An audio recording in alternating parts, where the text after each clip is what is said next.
Hello, my name is Burke Hedges, author of the best-selling book, The Parable of the Pipeline.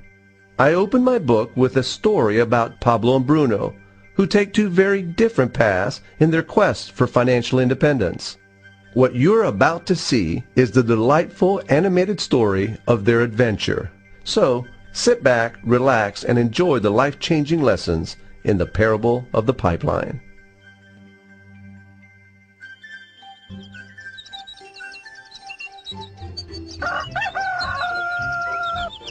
Far away, in a small village, near a beautiful valley, lived two friends, Pablo and Bruno. They were both young and dreamed of a better life for themselves. They'd often discuss their dreams about how they would become the most successful men in the village. They weren't afraid of hard work, and they searched for opportunities to help realize their goals and achieve their dreams.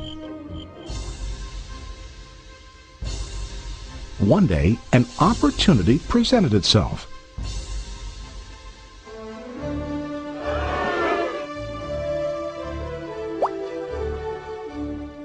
The mayor of the village decided to hire two people to bring water from a spring up on the mountain, across the valley, back down to the village. They were to be paid based on the amount of water delivered to the village. Bruno and Pablo enthusiastically got to work. Every day, from morning till evening, they carried buckets to and from the spring. They worked hard, carrying water to the village. In the evening, they'd return home with their day's wages.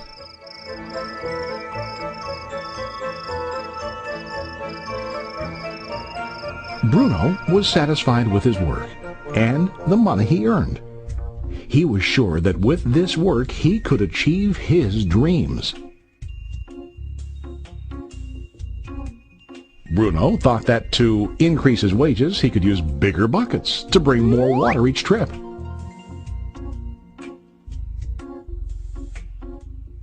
He believed with a larger income he would soon be able to buy a cow and the house that he dreamed about.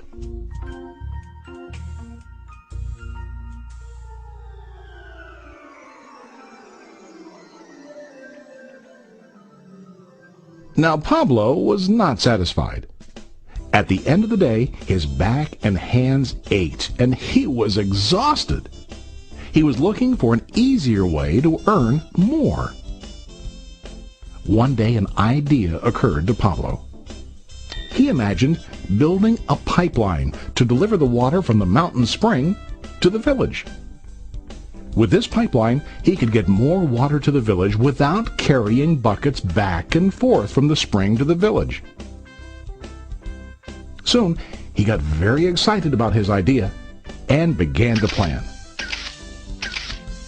Pablo, of course, shared his idea with his friend Bruno and asked him to join with him to work on and help build the pipeline. Bruno thought the idea was crazy. All Bruno could think about was what his money could buy today and how to get it quicker. He felt that building a pipeline would slow him down and delay him in achieving his goals. Instead, Bruno got bigger buckets and went more often back and forth fetching water. He was sure that with this method he could make more money. Pablo decided to build the pipeline on his own. He understood that it would not be easy to build, and it would take time to complete the pipeline. Pablo knew that it could take several years to finish, but he set his mind on his goal. Every day he worked and carried water like before. But on weekends and during his spare time, he worked hard to dig in the rocky soil and build his pipeline. In the first month, there was little to show for his work.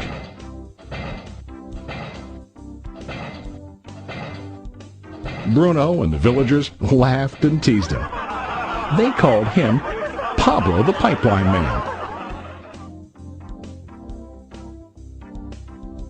During this time, Bruno's income doubled. He already bought a cow and a bigger house. His lifestyle changed. He now spent time after work in the bar, enjoying his hard-earned wages from delivering water.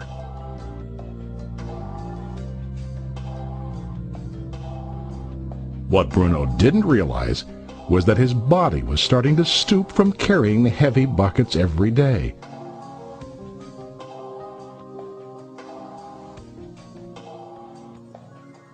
His face looked worn and his body tired.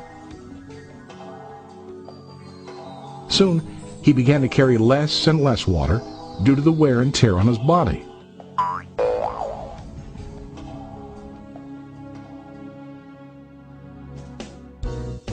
Month after month, Pablo worked. Soon a year passed, and then a second year.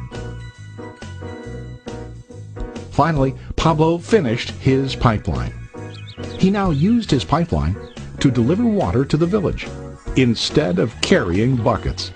Pablo was now earning more money than ever before. The water continued flowing to the village, while Pablo wasn't working. While he slept and ate, the water flowed. Pablo was happy and proud of his insight, persistence, and hard work. Now his income flowed as long as the water flowed through his pipeline.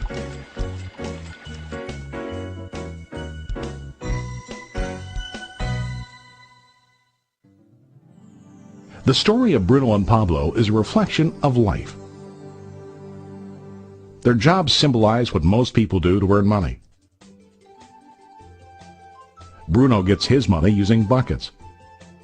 He goes back and forth, carrying his buckets from the spring to the village in exchange for money. To increase his income, he either has to go more frequently to the spring or to use larger buckets. It's common in real life to increase our income by working harder. For example, working overtime or getting a second job. We also increase the size of our buckets by accepting a higher paying position, which often includes spending more time on the job. Most of us exchange time for money like Bruno.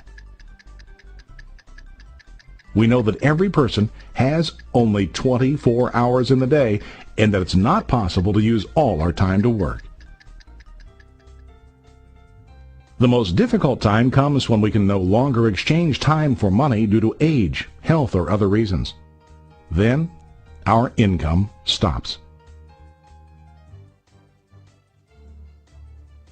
Now let's review what Pablo did. Very wisely, Pablo did not exchange all of his time for a limited income, but he used some of his time to build a pipeline. He knew that the pipeline would bring ongoing income as long as the water flowed. An ongoing income that multiplied the time he worked each day. Pablo knew that someday, maybe because of age or health, he would no longer be able to exchange his available time for money. Pablo knew that if he could make his idea of a pipeline work, then he only has to do the hard work of building the pipeline. After the pipeline was completed, Pablo was able to monitor and maintain the flow of water to ensure that his income will continue. Pablo has shown us that to earn an income, we don't always have to directly exchange time for money. There really are better ways. How about you?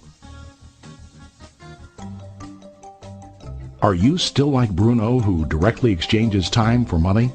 Or do you want to be like Pablo, building and maintaining a pipeline for ongoing income? If you are interested in the idea of building your own pipeline, contact the person who lent you this presentation. You can start building your pipeline